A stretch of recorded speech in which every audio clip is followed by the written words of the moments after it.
Hi, my name is Jarno and I'm your event tutor. My YouTube channel is all about teaching you how to plan and organize an event or festival. Please subscribe to my YouTube channel or leave a comment below.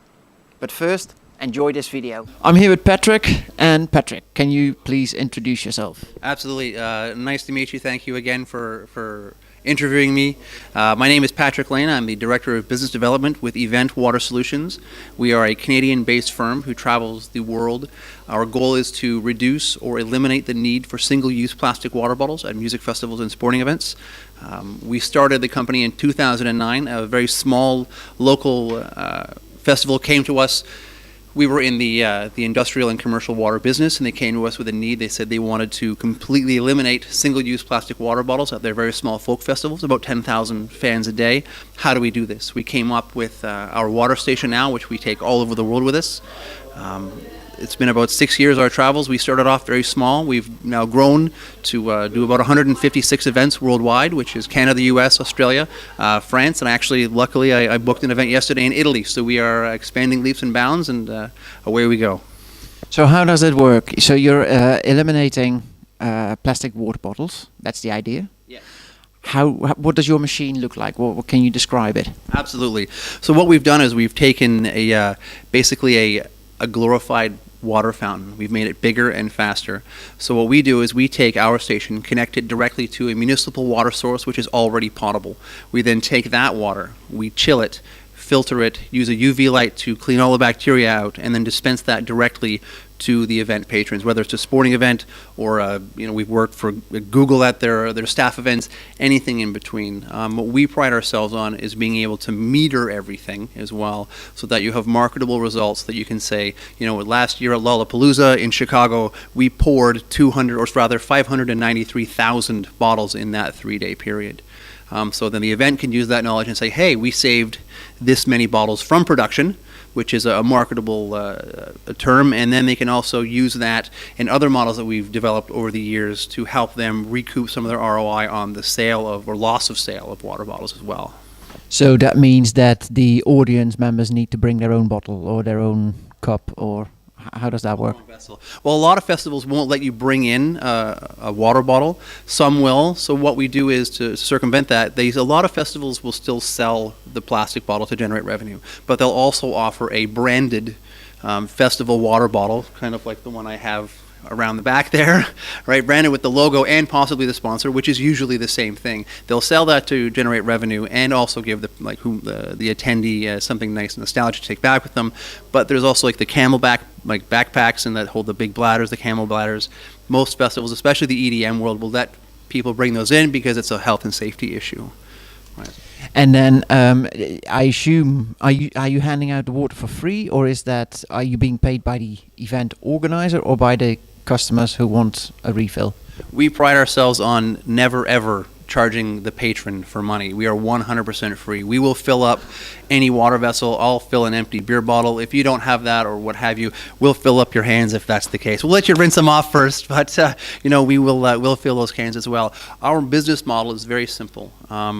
We go to the producer. The producer will then hire us. They will then use a third-party sponsor to try to recoup that ROI, and the promoter will pay us to be there. That way, it's just one line. There's a few circumstances where we've had to do other models to make it work, but that's the main one. The producer will hire us to come. We bring our product. It's 100% turnkey. My staff take care of absolutely everything. The festival organizer does not have to lift a finger, well, very little fingers. And when we're up and gone, we make sure that one of our policies, is absolutely clean area where we were. It's like we weren't even there. And so you're tapping into the water of the fire hydrants or something, or is that correct? Absolutely. So we tap directly into a municipal line, whether that's a fire hydrant, a spigot off the side of a building. As long as it's a potable water source, we will then clean that water before it's dispensed to event patrons. And then your customers, you just mentioned Lollapalooza, but I can imagine marathons and all that. They that would Absolutely.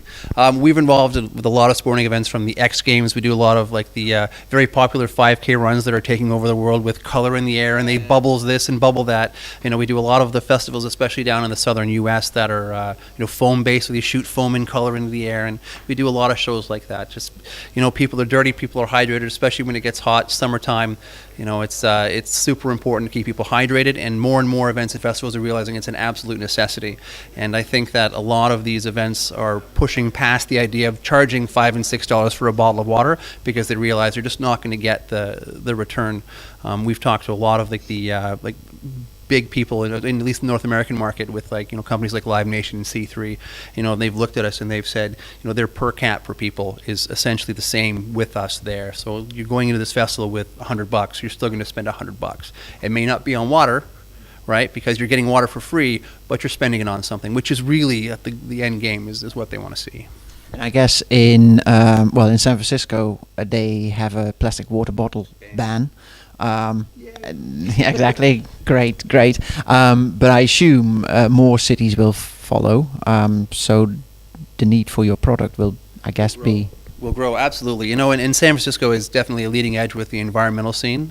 Because we met like 4 years ago at one of the talks. Ironically, now we're here in the UK, so you can see how even both of us have expanded. Even though you're there, now I'm here. So it's super important. I think when you look at a lot of the youth, especially in the US and Canada, are really leading the way, because I don't know a US university that doesn't have a plastic water ban on campus. All of them use either fountains or what have you, and on their orientation days they're all given a bottle. They're riddled with bottles. Plastic is, I'm not going to say it's being pushed by the wayside. Unfortunately, it's being pushed into the ocean, but it's slowly being phased out for a lot of things. It's still a need, but I think a lot of the youth have to really take control of that and make sure that it's banned, and especially the universities and campuses, and they need to take a hold and run with it. So the audience that goes to the different events that you are at, are they quite open for it? Do they see the benefit of it? How do you communicate the benefit to the audience, to the patrons that are there? It's kind of funny you ask that, because if we had a station here and you could see it, which you will on the blog, people are more curious about what it is, and once they realize what's happening, I've never once heard a negative comment on what we do. We provide free water, and people realize the environmental side, they understand the health and safety side. So it's a positive. And if they want to, there's ways to purchase for the producer of the event to generate revenue.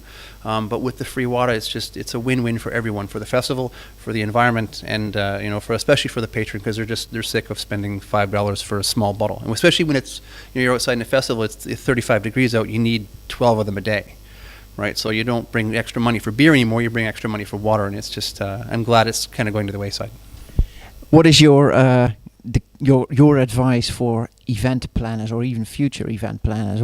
How should they treat water usage at their events? Not just drink water, but in general, how they use water. What can they learn from, Event Water Solutions? What can they learn from us? Well, as we all know, water is precious, and it is running out. I'm from Canada. I'm lucky, so we have the largest reserve of fresh water on Earth, but eventually it's all going to be gone. So being able to conserve and reduce and reuse that water supply is always a great thing. I've heard a lot of the speakers today have been talking about ways to reclaim and making sure that when you have spillage or what have you, that's taken care of, and it's almost like reused and recycling like things. And some of the products here with like some of the sanitary vessels and what they're doing, it's a great thing, and just baby steps, right? Because people, although you and I know, and people here all know, teaching the general population about these things, they can be skeptical because they're so used to having things done a certain way. So by educating and by letting people know about water supply, where it comes from, I bet you most people in the UK and Canada and the US, they don't even know where the water comes from. So education, I think, is definitely a key in getting products out there that teach people that conservation is the only way to go. Is that where the future of event planning in general is? Well, I'm not an event planner per se. I talk to them, but it's got to be one of the facets for sure. Without it, eventually, no matter who you are, what you think, eventually everything's going to run out. Not everything is infinite, especially water. It could be, but right now it's not. And until that issue is solved, then that has to be a concern. Like one of the main things that we talked about when we first got into business with our clients is that this is a service that, although you think you've got to solve, like here's your problem, right here you use a plastic and it's done. Well, you're creating a new problem. So we try to eliminate that for them, and we're going to have to morph and change our business and business model as well in the future to be able to adapt to the changing views on where things are going as well. So, do you have any idea how much water is being used I don't know, for a festival of, let's say, 10,000, how much drinking water needs to be there? Obviously, it depends on the weather and. Yeah, there's obviously lots of factors. We're very weather dependent, you know. But if your average 10,000 person festival, we roughly say each person will drink a minimum of one bottle. So that's 500 milliliters. So you're looking at, you know, if it's hot, they're going to drink more. If it's cold, they're going to drink less. So you're looking at least, you know, 5,000 liters per day for 10,000. You take in a show like, say, Electric Daisy Carnival that has 145,000 people. We pour roughly a million bottles, so 500,000 liters of water in 3 days, right? So that's from dusk till dawn. So it's not, well, it's still the Vegas desert, but it's not that hot as it is during the day. So when you take a show that's, you know, let's hypothetically say Glastonbury, all of a sudden it's 90 degrees out. Well, they're going to have a problem, right? They'd have great infrastructure, but who knows what's going to happen if you can't run out of water. People dropping all over the place. So do you find when you speak to event organizers, do they always know how much water they need? Do they have an inkling of that, or? They have no idea. A lot of the time, well, I'm not going to say all. Many have an idea that take the time to learn, but I really think a lot of the time what they do is they kind of take that, I'll call it a vessel, and they kind of hand it over to the sponsor or the beverage provider and say, deal with this.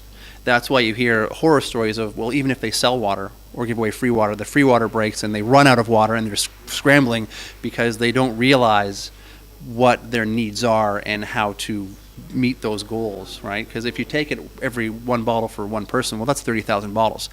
That's, you know, 600 skids of water. Then that's on a good day, right? So they're thinking like, well, sell less water, sell more beer. So I don't think that, and like a lot of the talks here are very much, well, you are the contractor we're paying to do this, you deal with it. Right, I'm sure a lot of the promoters have an idea, but they're not digging their teeth in it like they could be, I think. So there's definitely room for them to learn, and that's not all. You know, it's like the big guys. I can give examples of so many festivals. We've worked with 100 different promoters, and the really good guys that pay attention to the small details are the ones that we love working with, because you know, it's just, you know, you can depend on them, they can depend on you, and everybody's happy at the end. It's the ones where no one really knows what's going on, and you need to talk to like the top three, know what's happening, but not all the info gets filtered down. But you've got growth issues, there's so many things that can happen. There's so many issues going on with the festival, and there's the rules and the health and the inspectors, and it's just, who knows, like, there's so much going on with them. So I can see why there's always room to learn. If they want to know more about Event Water Solutions, where can they find out? Well, obviously we're on the internet, the World Wide Web, www.eventwatersolutions.com. If anyone wants to contact me directly, it's patrick@eventwatersolutions.com is my email, 705-323-3996. That's in Canada, so you only have to put a 1 in front of it. There's not so many digits like here in the UK. It's confusing, I tell you, for us farm boys from Canada. But yeah, reach out, go to our website, shoot a message, say you saw your blog, or you just saw us at the show, and yeah, we'd love to talk. Fantastic. Thank you very much. Thank you. Thanks for watching this video. I hope you enjoyed it. My name is Jarno, your event tutor. Please subscribe to my YouTube channel and do check out my other videos. See you next time.